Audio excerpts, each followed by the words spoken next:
Hello everyone, welcome back to my channel. My name is Ken and I am a counselor helping men and women to navigate relational challenges, dating, to sort out midlife and quarter-life crisis, whilst also helping on this channel gay men to navigate all the difficulties that we face in order to have better relationships with ourselves and with others. For today's topic, I wanted to talk about a phenomenon that I see a lot with gay men in our community, and I'm positive that for many people they've seen this too, which is this idea of Peter Panning, or having what I call arrested development. In a nutshell, this means that there are a lot of gay men out there who are biologically old, but emotionally have a lot of immaturity and go about acting like teenagers for a very, very long time.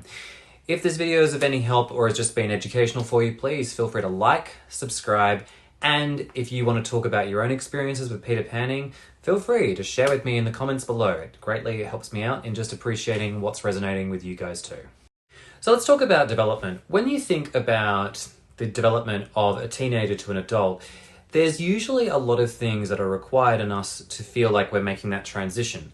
Not only is it biological, but a lot of it too is marked by us feeling the need to tick a lot of important boxes off in our life so we don't have regret on our deathbed.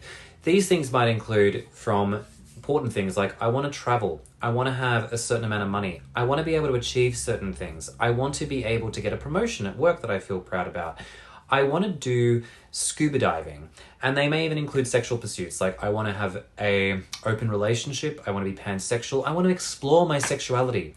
This is a period of boyhood which I would mark as a period of exploration, wanting to find new things to do that you've never done before, and it really is a great opportunity to just allow yourself that freedom to experience the world and gain that necessary information for what you like, what you don't like, and where to go from there. Adulthood is marked by a very different transition. It's a period where you've accepted the fact that boyhood is over. Yes, there may be some things that you still want to do, but they're not as relevant to you. You've really ticked off a lot of those important boxes and got an idea as to what you're good at and what you want to pursue.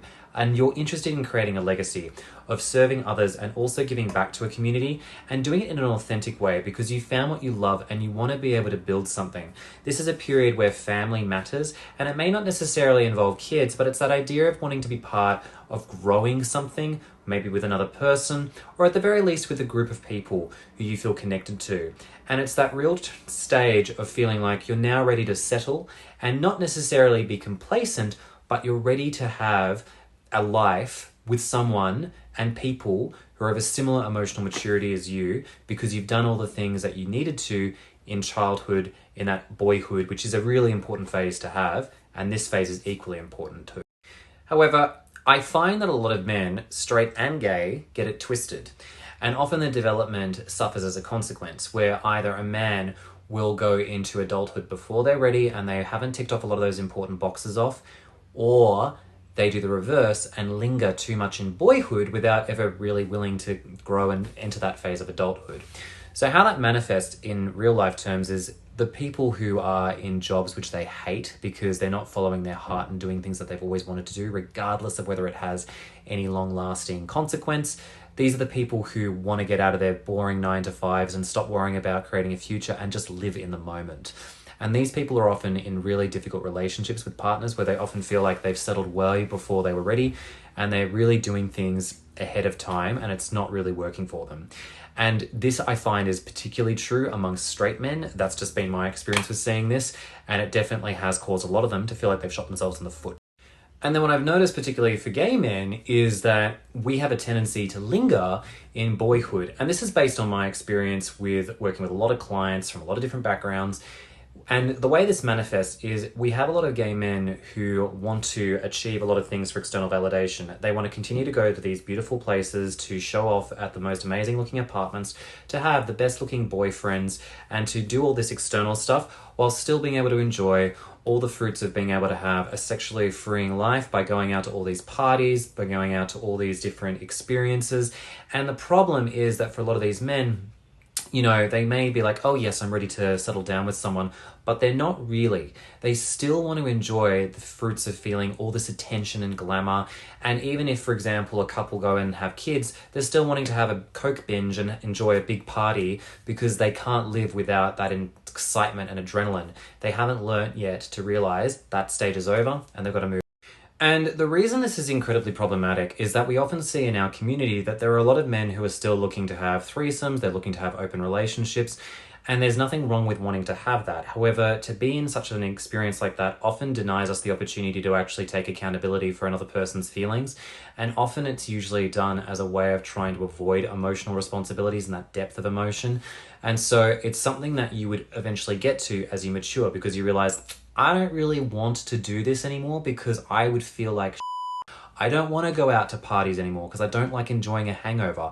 I don't want to be constantly binging on coke, on drugs, just because it's really draining me. It's when you start to take more of accountability for how you're feeling about yourself, and also wanting to take more responsibility for your actions around others. And that's a transition that you get through emotional maturity, which often, if you don't have that, can bite people in the ass when it comes to relationships, because naturally they are required in order to have a sustainable, healthy relationship. Now, with that all being said, I want to preface this very clearly. I am not against people having open relationships, threesomes, being pansexual, or enjoying their sexuality. That is so important. Please enjoy that. You've got to have that, in fact, in order to get to this stage of adulthood. I am also not against drug use within reason, because I think that for a lot of people who are stressed and dysregulated, they need to have coping mechanisms up until a point. And look, obviously, I'm not encouraging people to have benders and to go crazy and to obviously cause self-harm. But you do get to a stage of being like, I've had enough of, feeling hungover and also just trying to get back to sobriety over and over again. I really need to take better care of myself. And similarly with a lot of other activities, I'm not party averse. I love a good party once in a blue moon. I'm tired of going out to parties continuously because it drains me, and just concentrating on how that feels is important to me. For anyone who wants to continue enjoying this, please go for your life. It is so important that you do this, just as long as you know where it's coming from and why you're doing it. The problem that I see that arrested development causes for men in their relationships is the fact that they're often dating up or down with another person. So what this means is you've got someone who's more emotionally mature with someone who's not as emotionally mature, and it causes problems because one partner is not ready to go into being an adult. They're not ready to give up their sexual dreams and fantasies. They're not ready to let go of a lot of their party lifestyle. They need that. Or to put it in another context, you got a guy who's more out of the closet than a guy where he's stuck in the closet. The guy in the closet is not ready to leave. You forcing him to do that is going to put him into a state of panic and distress. You may love this person, but if they're not ready, they're not ready. So you got to choose, why do you want to be with them? If you can accept the fact that they're a bit behind you and you're okay with their state of growth, more power to you. But typically, if you're with someone where it's more lopsided, where it's a case where someone feels more like a parent trying to bring another person into that stage of maturity, it's often going to backfire.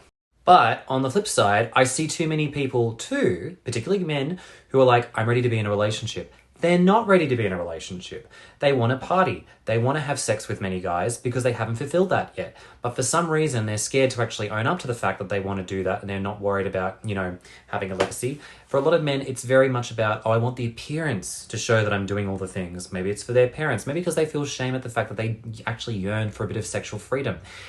Having that sexual freedom is so important in our early stages of development. It is so important to just experiment and play. It's like going to the buffet. You won't know what you like until you try things. If it's seafood you like, amazing, but you won't know until you try. And that's why it's so important to not deny yourself that opportunity. And I see many men making the mistake of thinking they want a relationship before they're well and truly ready, and feeling a lot of regret. Hell, they may even get with men who they don't even love because they've never actually experienced what love is. So I think really, to round this entire piece out, it's just to say that it's so important when you're in relationships to realize where you sit with another person. Emotional maturity is really important. That's why often people who work and are in more of a secure relationship with their partner are often at a very similar emotional level. If you find someone who's emotionally immature, they're probably at their best and safest with someone who's also emotionally immature. When there's conflict, it's usually because there's gaps in the maturity that need mending. And if they're relatively about the same, on the same page as one another, that's where healing can occur, and they can grow together until there's a point where it's like, we're not growing and we're not getting what we need out of this, and things need to change. That's how relationships evolve. So I think it's really important to remember that if you're dating someone who wants to party and you also want to party and you want to enjoy your sexual freedom and they want to enjoy their sexual freedom, you're probably not entering a romantic relationship, but you can definitely enjoy being in a sexual relationship and just see where it takes you. If love happens along the way, well, you can deal with that. Put this in really tangible, actionable steps that you can take for yourself. It's important to think, where am I at my stage of development? What do I want to do? What do I want to try?